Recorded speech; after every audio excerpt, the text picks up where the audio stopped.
working to connect a region of over 600 more bridges between our lands.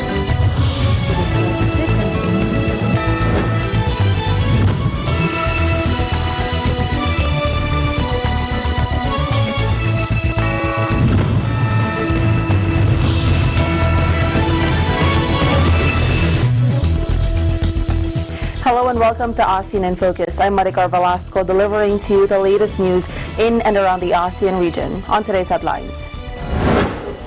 The tons of garbage exported from Canada to the Philippines will be shipped back by May 30, Foreign Affairs Secretary Teodoro Locsin Jr. said Monday night.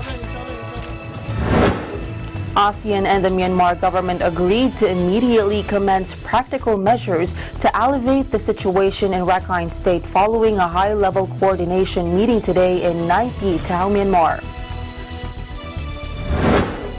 The National Food Authority assured farmers nationwide that the agency has enough funds and ready to buy palay through the rest of the year.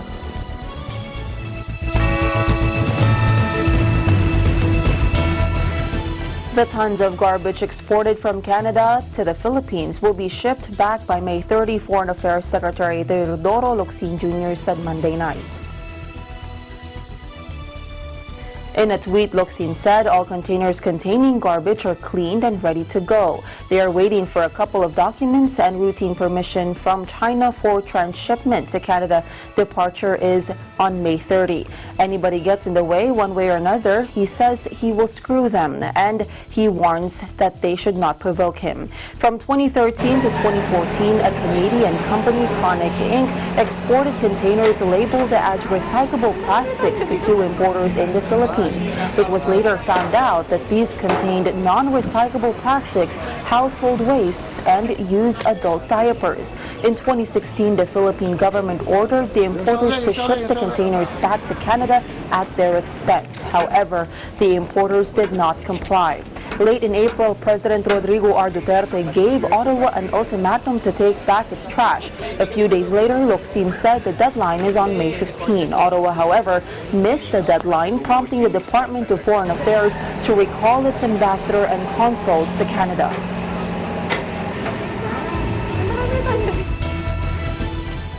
The Philippine National Police on Monday expressed belief that Peter Joemel Advincula alias Bicoy will submit extrajudicial confession supporting his allegations against Senator Antonio Trillanes IV and several Liberal Party members as behind the ouster plot against President Rodrigo Duterte.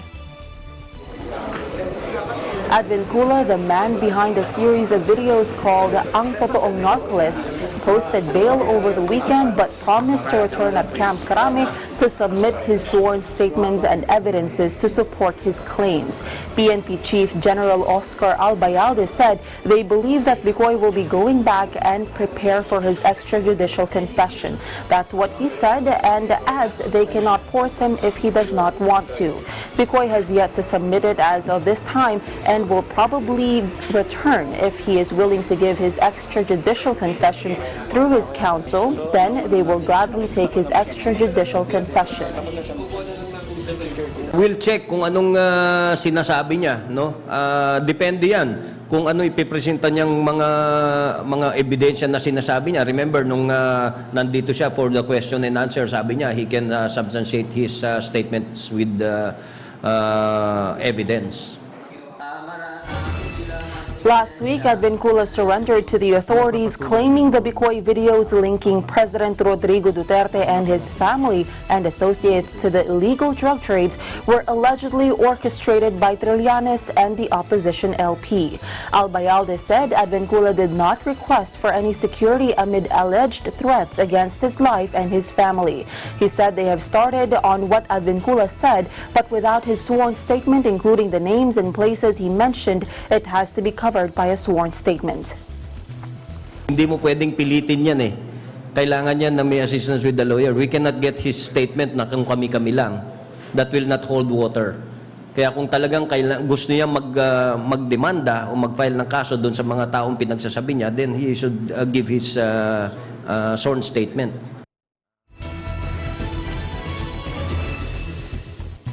Senator Antonio Trillanes IV admitted that he met with Peter Joemel Advincula alias Bicoy earlier. He claimed he was approached by Advincula about the alleged drug links of the Duterte family last year. He said it was a group of priests who told him last August about Advincula. Advincula sought sanctuary with the priests due to alleged threats to his life. Una nang inilapit sa akin itong si Bicoy ng mga pare noong August last year. Ayon sa kanila, ito raw si Bicoy ay humingi sa kanila ng sanctuary dahil siya raw ay papatayin ng mga taga-sindikato na involved sa illegal drugs. Pinakinggan ko siya. Subalit nakulangan ako at naguluhan sa mga detalye, kaya isinantabi ko at tuluyan ng kinalimutan ang usapang ito. He said he rejected Advincula as a witness because of certain details missing in what he said. The Senate records would bear me out na wala ako sa Pilipinas na mga panahon na yon. However, he also denied that he had anything to do with Bicoy video series nor any plans to oust President Duterte. He has lost all value and credibility as a witness. The fact na hindi ko siya inilabas dito, ibig sabihin hindi siya nakapasa sa aming vetting process at lalong hindi ko siya kinumpok. Uulitin ko, wala akong kinalaman sa paggawa ng mga videos na yun. To my PMA upperclassmen here, all right, sir.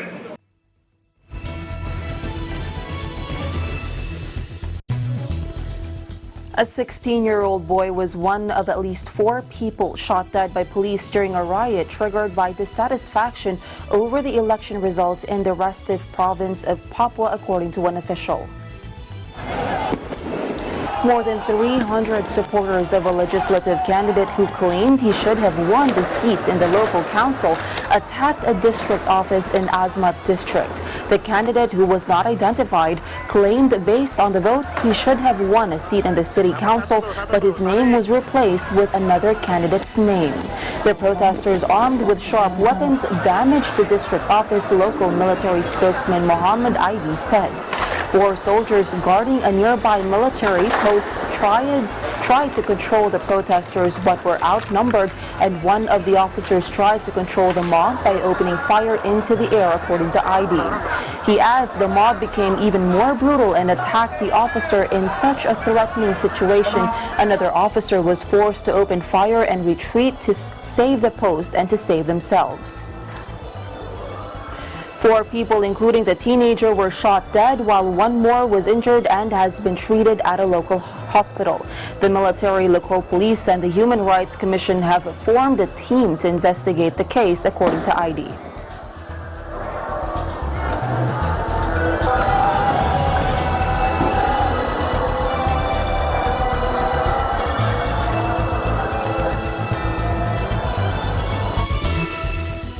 Stay tuned. ASEAN in Focus will be right back.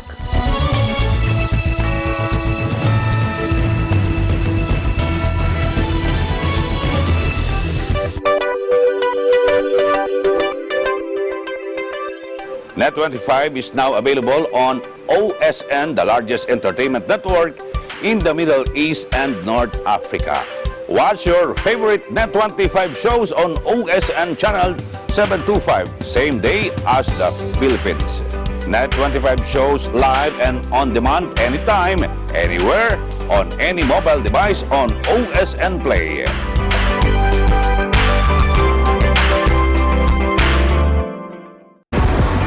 Hi everyone, I'm Maria Matikio, and today I'm here at Haystack Rock in Oregon. So this famous rock formation is a great place to witness sunrise and sunsets. You can set up a picnic blanket and hang out with your friends or family here at the beach. For more stuff like this, tune in to EBC Digital Nest. I'm Rio, and I'm 1 with 25.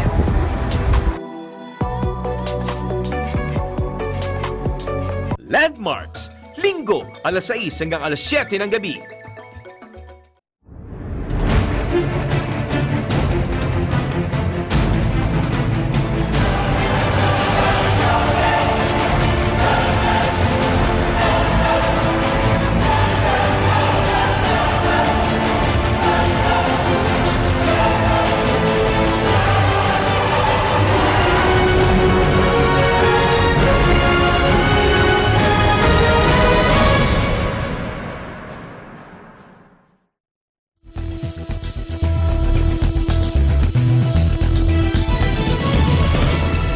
Welcome back.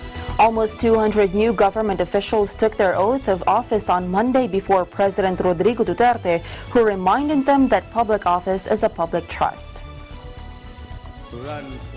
During the oath-taking ceremony at Malacañang Palace, Duterte expressed confidence that the new officials would perform their duties to the best of their abilities and fight corruption in their respective offices. Despite the many daunting challenges that lies ahead, Duterte is hoping that the new government officials would lead by example and inspire colleagues to embody values befitting of a civil servant, such as honesty, humility, and simplicity. Duterte also appealed to them to use their resources wisely, develop policies and social programs conscientiously, and treat everyone equally regardless of ethnicity, status, religious belief, and political affiliation, since the public expected so much from them. He also hoped that they leave behind a legacy of real and tangible change as part of their mandate to serve the people. Duterte led the oath-taking ceremony of government officials from several agencies, including the Department of Justice, Education, Trade and Industry, Foreign Affairs, Labor and Employment, Bureau of Customs, and National Commission on Muslim Filipinos, among others.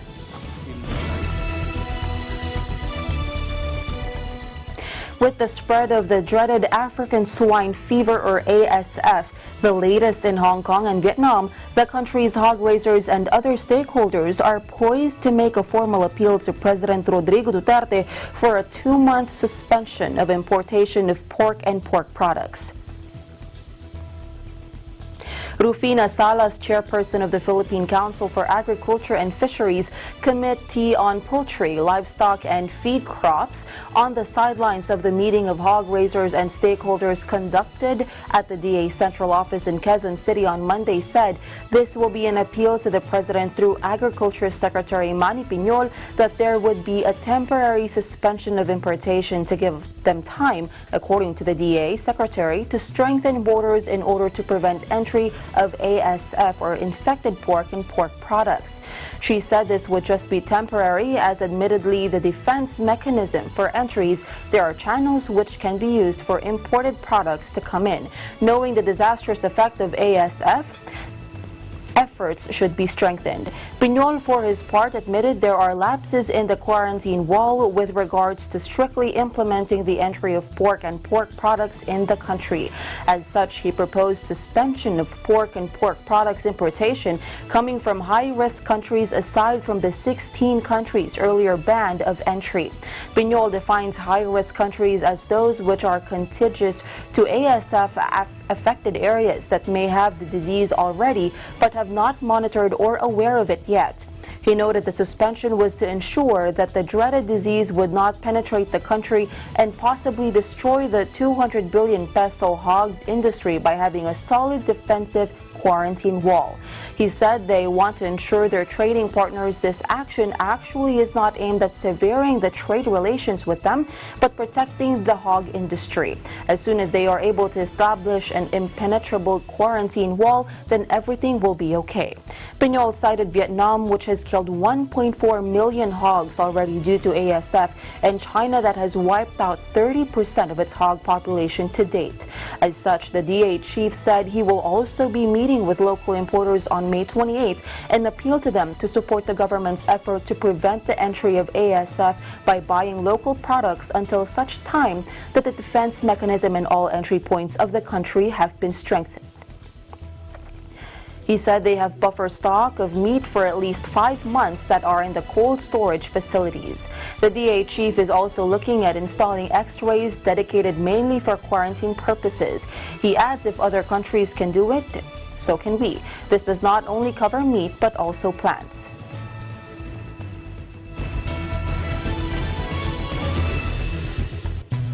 ASEAN and the Myanmar government agreed to immediately commence practical measures to alleviate the situation in Rakhine State following a high-level coordination meeting today in Nai Pi, Town, Myanmar. Secretary General of ASEAN Dato Lim Jokoy, Executive Director of the ASEAN Coordinating Center for Humanitarian Assistance and Disaster Management Adelina Kamal, and ASEAN delegation attended the second high-level strategic coordination meeting with higher-ranking officials of key ministries of Myanmar and Rakhine State. They discussed the recommendations of the Preliminary Needs Assessments, or PNA, and the plan for the Comprehensive Needs Assessment to facilitate the repatriation of displaced persons in Rakhine State. The meeting agreed to immediately implement a number of low-hanging fruits identified in the report, namely, to undertake in-country capacity-building program for ASEAN Emergency Response and Assessment Team based in Myanmar to support the repatriation process when it commences, and to establish a technical working group comprising representatives of the ASEAN Secretariat, the AHA Center, the Union Enterprise for Humanitarian Assistance, Resettlement and Development in Rakhine, the Department of Disaster Management, and other relevant Myanmar officials and experts to discuss the detailed modalities of implementation of recommendations on the potential areas of collaboration identified in the PNA report in Rakhine. These practical measures would contribute to creating conducive environment to pave the way for the repatriation. The meeting also endorsed the PNA report and agreed for a wider circulation of the report to better profile ASEAN's role in supporting the government of Myanmar. This meeting followed the first high-level strategic coordination meeting in December 2018, which charted out concrete actions to conduct the needs assessment exercise in light of the ASEAN leaders' call in November 2018 for ASEAN's role in facilitating the repatriation of displaced communities in Rakhine State.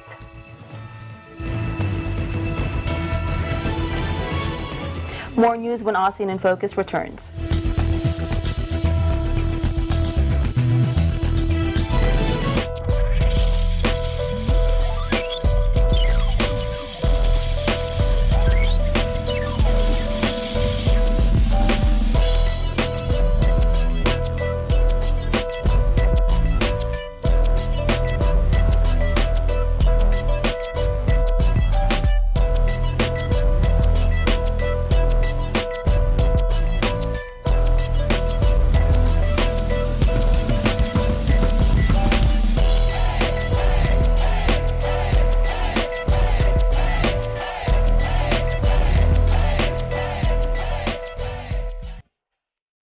The meeting also endorsed the PNA report and agreed for a wider circulation of the report to better profile ASEAN's role in supporting the government of Myanmar. This meeting followed the first high-level strategic coordination meeting in December 2018, which charted out concrete actions to conduct the needs assessment exercise in light of the ASEAN leaders' call in November 2018 for ASEAN's role in facilitating the repatriation of displaced communities in Rakhine State.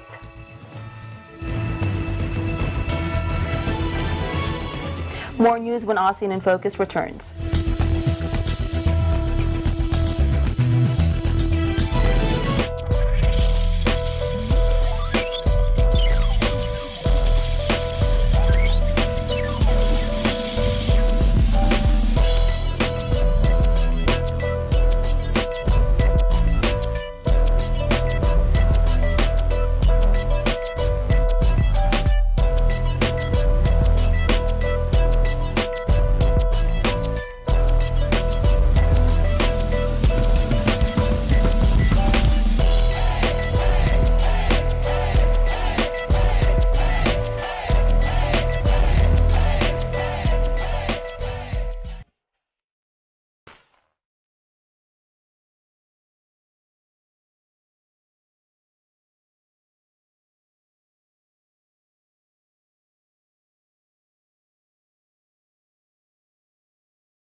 Administrator Tomas Escares gave this assurance even as the summer harvest is about to end, to encourage farmers to take advantage of the higher buying price the agency offers versus the private traders.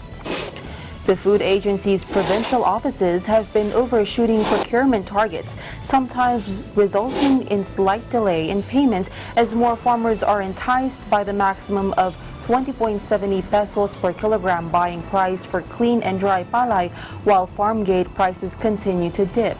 However, the NFA management assured those isolated instances are being addressed at the soonest possible time. ISCAT has advised NFA field offices to request for procurement funds in advance to continuously accommodate palay deliveries from farmers.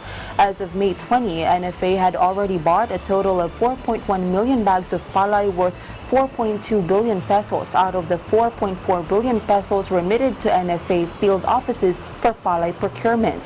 Philippine Statistics Authority or PSA records show that palay farm gate prices dropped by 0.5% from 18.45 pesos per kilogram to 18.35 pesos per kilogram in the first 2 weeks of May this year, and 12.6% compared to last year's farm gate price of 21 pesos per kilogram during the same period. The NFA's maximum palay buying price of 20.70 pesos per kilogram is composed of the 17 pesos per kilogram support price and additional 3 pesos per kilogram as buffer stockings incentive based on equivalent net weight standard of NFA, which is 0.20 pesos per kilogram as drying incentive and 0.20 pesos per kilogram as delivery incentive and 0.30 pesos per kilogram as cooperative development incentive fee.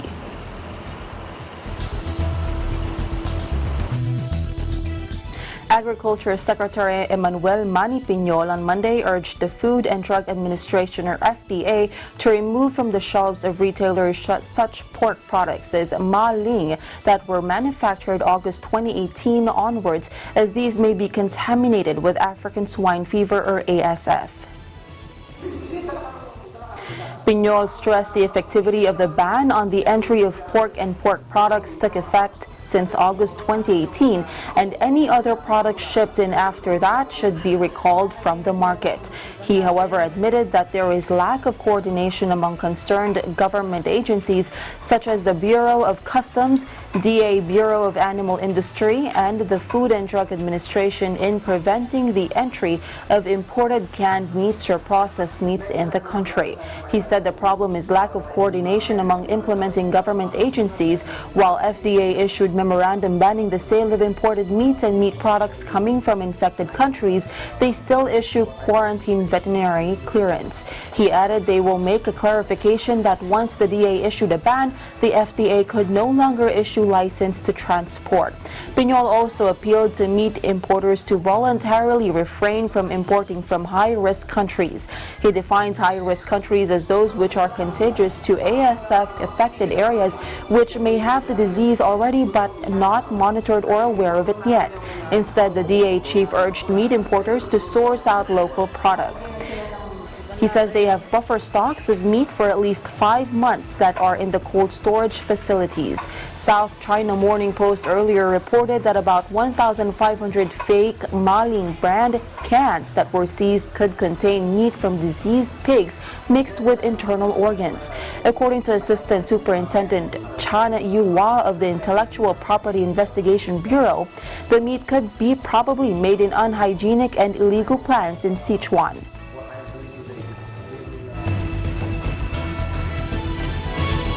And that is the latest news in the Southeast Asian nations. Stay updated about the ASEAN region. I'm Maricar Velasco and I am 1 with 25.